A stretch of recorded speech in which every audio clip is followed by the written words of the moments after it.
Hello, Mr. Fulford. I'd like to introduce myself. My name is John West. I'm an immigrant to Canada, and I've been in your country now for 52, going on 53 years. I'm 76 years of age, and I've been out on the honourable settlement issue since I first awoke to it some years after I arrived here. But my grandfather, who had travelled here as an agent for a duke, apparently, had turned me on to how evilly the Aboriginal people have been dealt with.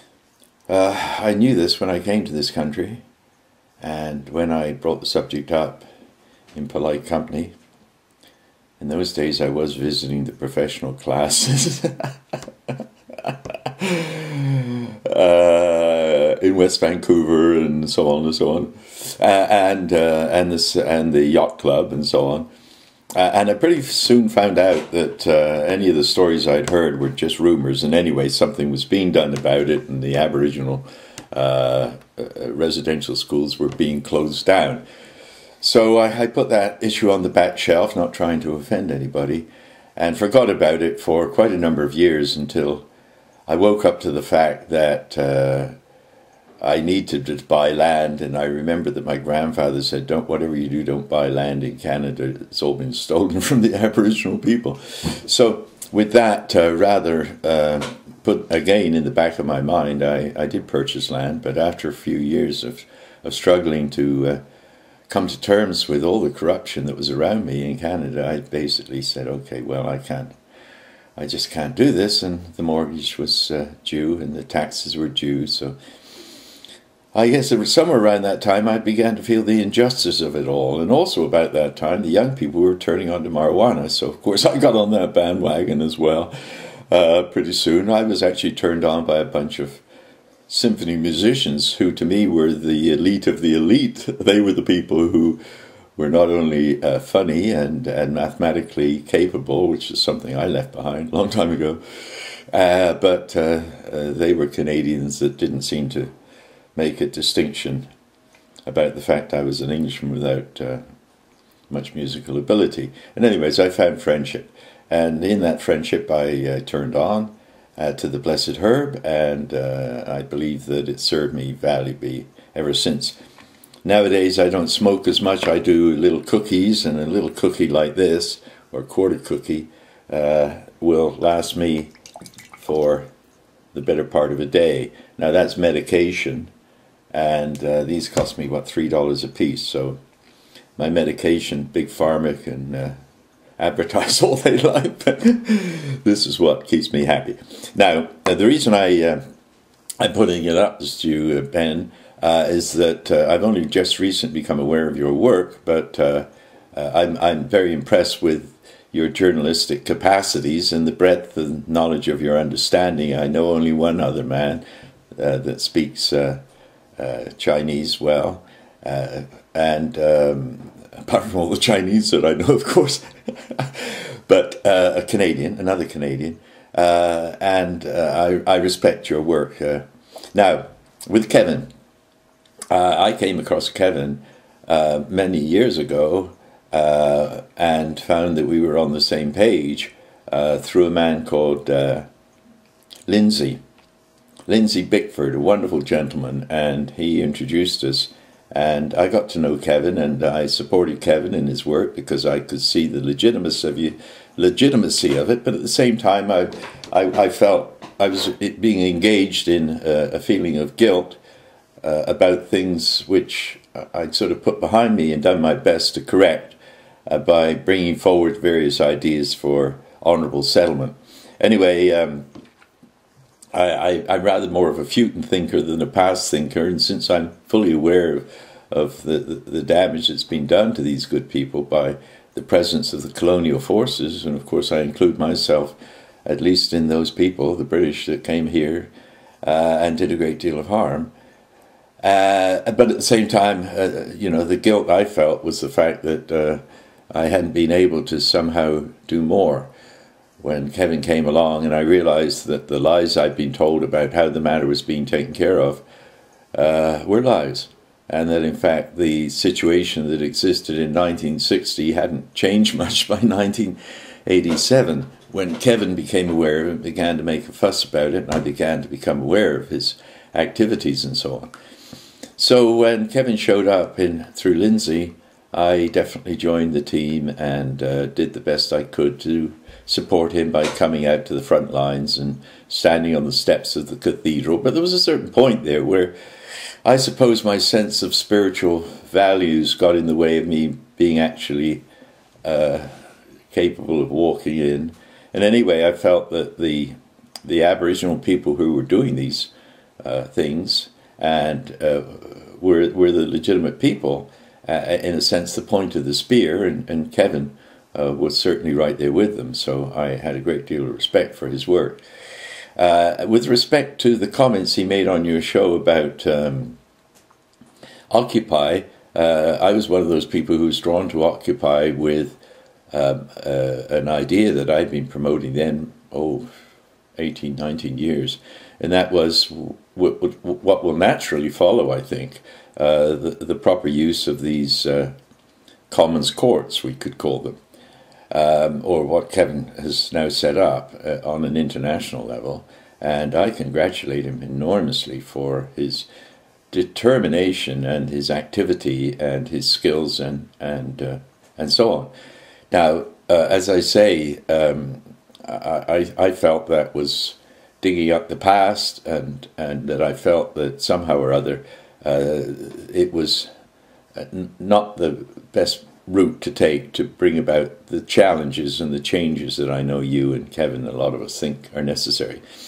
So I started working on how could we do it through the electoral process, because that was the last path available for the common people. So I thought about it long and hard, and in another sense not at all, because it all came to me rather spontaneously. It was just a matter of untangling the knot of clarity or something, I suppose, that occurred to me.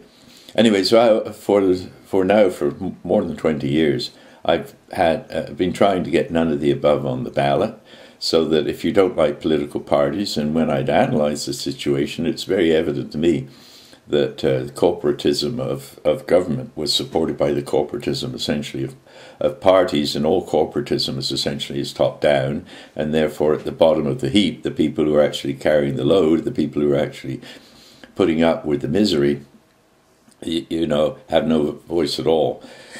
So the none of the above option works very simply like this, and I'd like it to pass it on through you to people in Canada, especially in British Columbia, because it's coming up for the next election. What happens is very simply this: we would have on the ballot a none of the above option, and the none of the above option would be so that people who chose not to vote for any of the parties or the independent candidates, but felt they themselves were capable of doing the job, and they were tired of adversarial parties and were interested in new structure, reform of the way things were done. If you voted in that fashion and it got any significant number, then from that, whether they were able to win seats in an election or not by being first past the post would remain to be seen. If they did, on a grand scale, and there was a landslide for none of the above, then we would move to a caretaker government, because clearly we'd have to restructure the way things were done.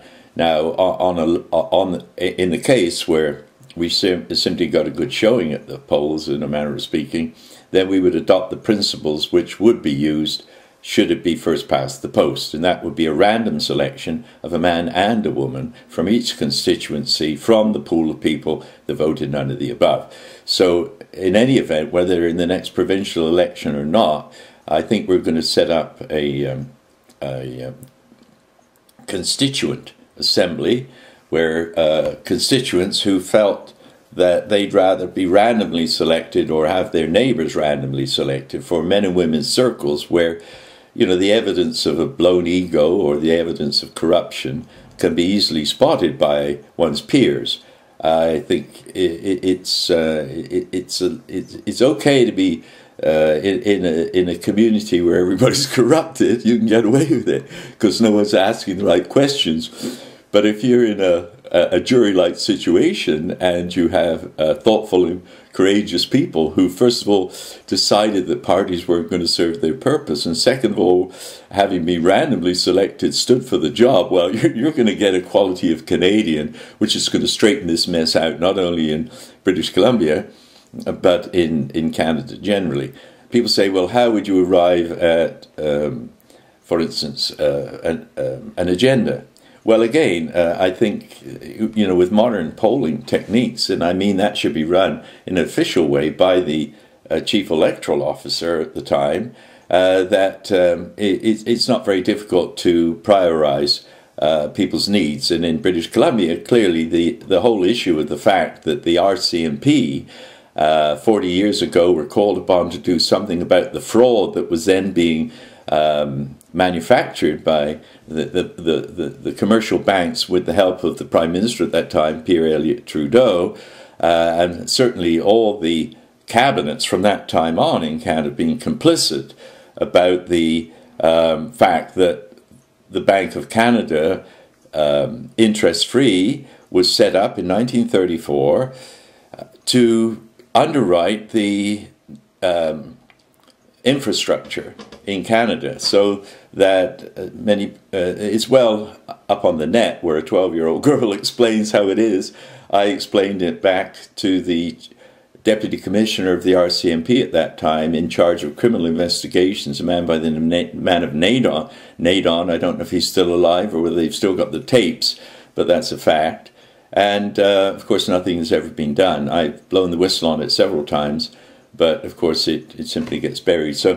So the thing is, it's necessary to join the cause of freedom, and I think Kevin has been the spark, in a manner of speaking, the guy that pricks our moral conscience to do something. And I've been out there trying to do it for a very long time, and I encourage anybody else who really feels the necessity to reassert ourselves as loving, harmonious caretakers on the planet. And by the way, I have up a website. It's called www.rainbowcoalition.ca, and I also have a piece that I put up many years ago, which is the caretaker philosophy. So the caretaker movement, the caretaker philosophy, the none of the above option are all ways of moving beyond the current lack of solutions. I think these are serious solutions that need serious attention, and I bring them to your attention, Benjamin, because I think you've got a clear and open mind, and you're a darn good journalist. Thank you very much for that. You can cut the last bit out if you think I'm trying to flatter you. I'm not. I've just become aware of your work, and I'm grateful for it. Thank you. Thank you. Thank you. God bless. Happy trails.